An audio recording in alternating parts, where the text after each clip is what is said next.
Video start करने से पहले आप सभी को बता देना चाहता हूं कि इस वीडियो में जितना भी कंटेंट है वो सब राजस्थान माध्यमिक शिक्षा बोर्ड की पाठ्य पुस्तक माइक्रो और मैक्रो इकोनॉमिक्स से लिया गया है। तो आप वीडियो को समझने के लिए बुक की भी हेल्प ले सकते हैं। Class 12 subject economics chapter number 2। Topic name है तटस्थता मानचित्र।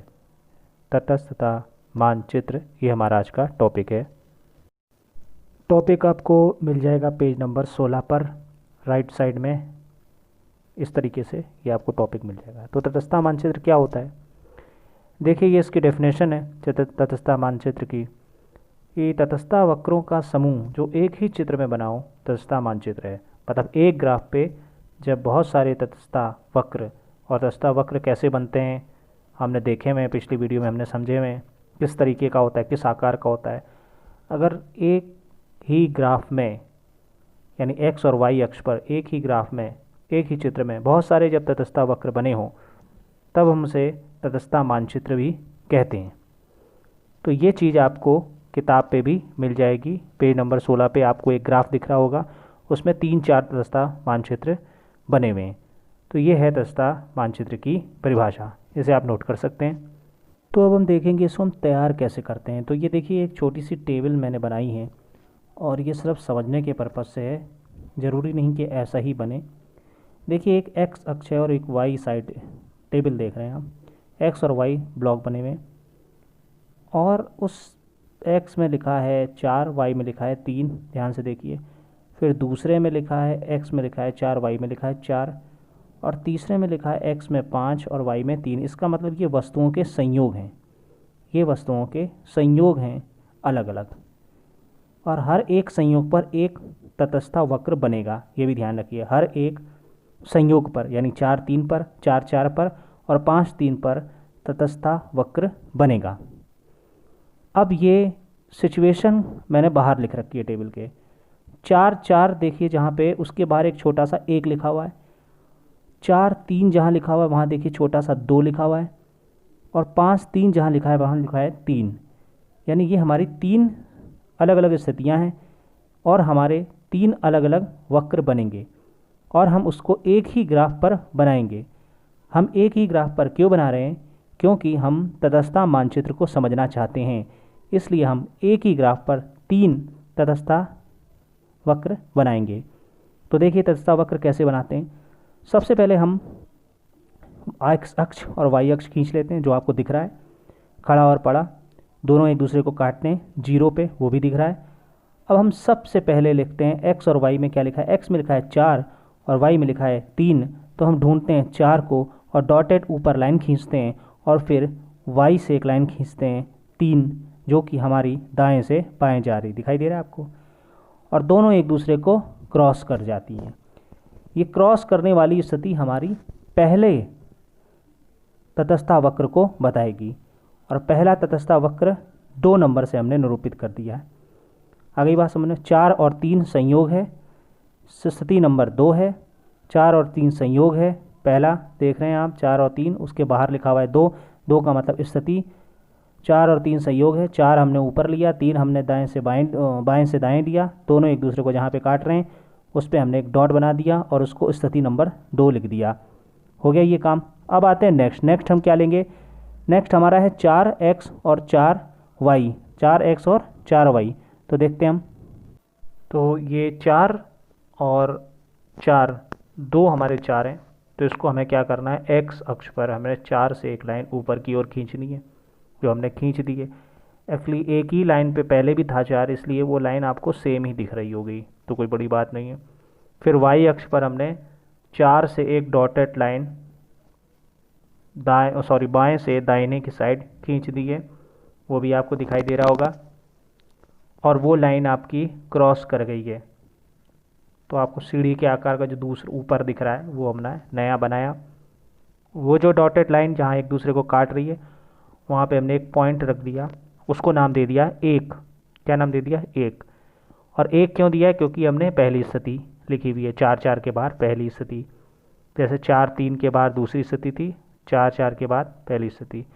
अब देखिए एक नया, आगे हम बढ़ते हैं, नेक्स्ट हम कैसे बनाएंगे। तो नेक्स्ट है 5 और 3। तो ये स्लाइड में देखिए 5 से हमने एक डॉटेड लाइन ऊपर की ओर खींची एक्स अक्ष से, और वाई जहाँ पे 3 लिखा है हमने वाई अक्ष पर 3 से एक डॉटेड लाइन खींची बाएं से दाएं यानी लेफ़्ट से राइट। दोनों एक दूसरे को काट रही हैं। वहाँ पे हमने एक पॉइंट बना दिया, उसको नाम दे दिया 3, यानी कि तीसरी स्थिति। दिखाई दे रहा है आपको। और हमने अब ये 3 बिंदु प्राप्त कर लिए। 3 बिंदु का मतलब हमने 3 स्थितियाँ प्राप्त कर ली। अब ये देखिए हम क्या करेंगे कि जो पहला टेबल पे बना हुआ है 4 और 3 का संयोग, आप टेबल पे वापस जाइए एक्स और वाई में, जहाँ 4 और 3 बना हुआ है यानी कि स्थिति नंबर 2, ये हमने कहाँ प्राप्त की थी? 2 नंबर स्थिति पे। वहाँ से हम पहला एक कर्व बनाते हैं, एक वक्र बनाते हैं। वो वक्र देखिए हमने बनाया, खींचा है, ऊपर से नीचे तक दिखाई दे रहा है आपको।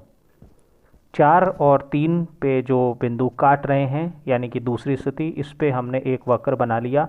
वो वक्र हमारा गुजरना इसी बिंदु से चाहिए यानी कि 2 नंबर स्थिति से चाहिए। तो ये हमने एक वक्र बन गया।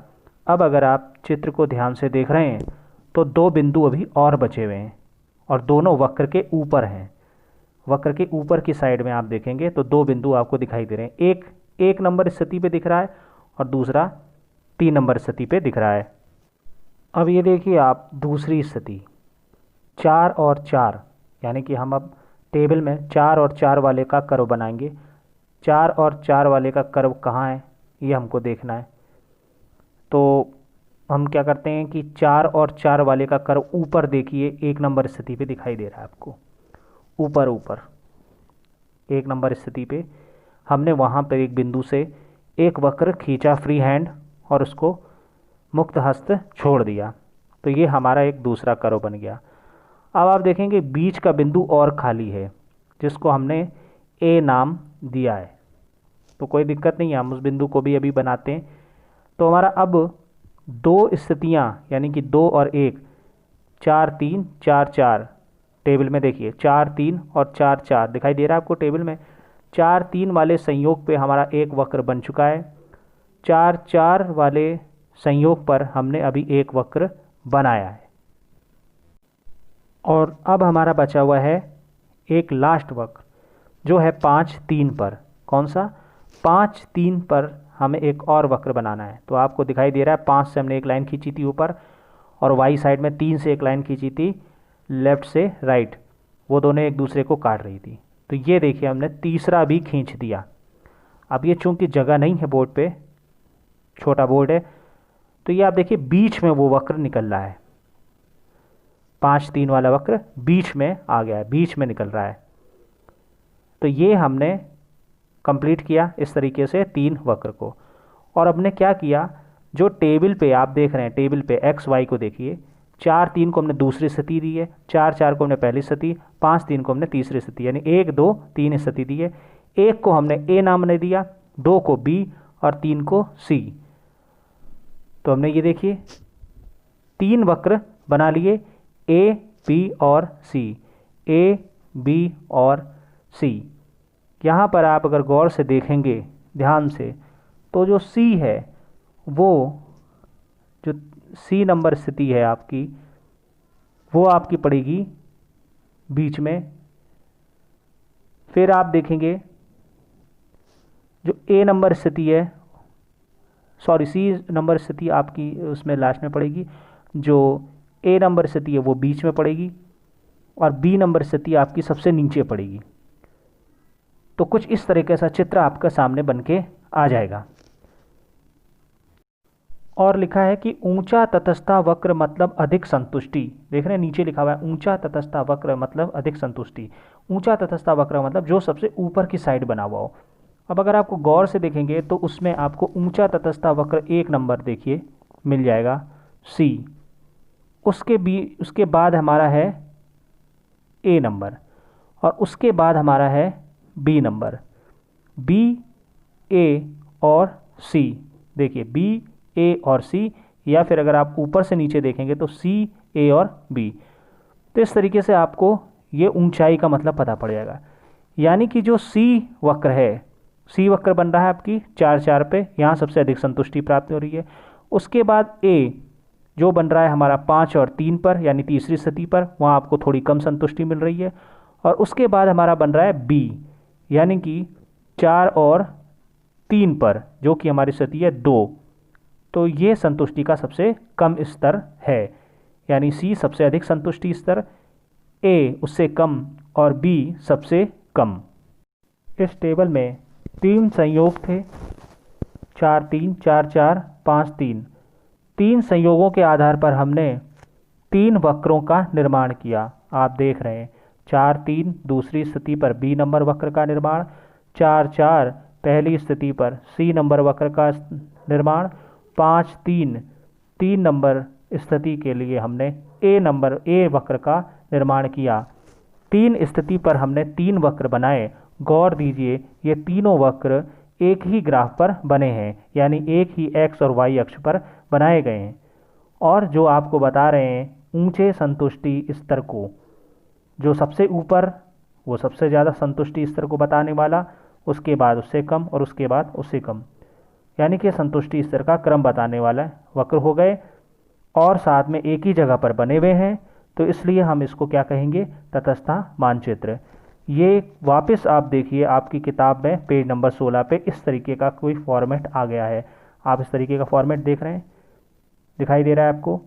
तो यही है हमारा तटस्थता मानचित्र, जो हमारा आज का टॉपिक था।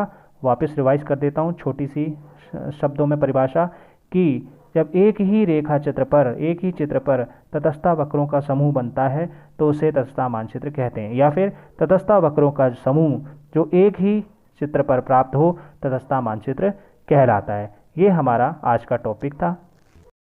आई होप आपको वीडियो समझ में आया होगा। तो ये टॉपिक आज का क्लियर हो चुका है। अगर कोई डाउट है तो आप व्हाट्सएप पर पूछ सकते हैं, और जो भी आपको ग्राफ बना के दिखाया गया वो आप अपनी नोटबुक पे नोट कर लें, वीडियो नंबर डाल दें, और किसी भी प्रकार की कोई भी डाउट हो तो आप व्हाट्सएप पे पूछ लें। तो वीडियो यहाँ समाप्त होती है। Thanks for watching.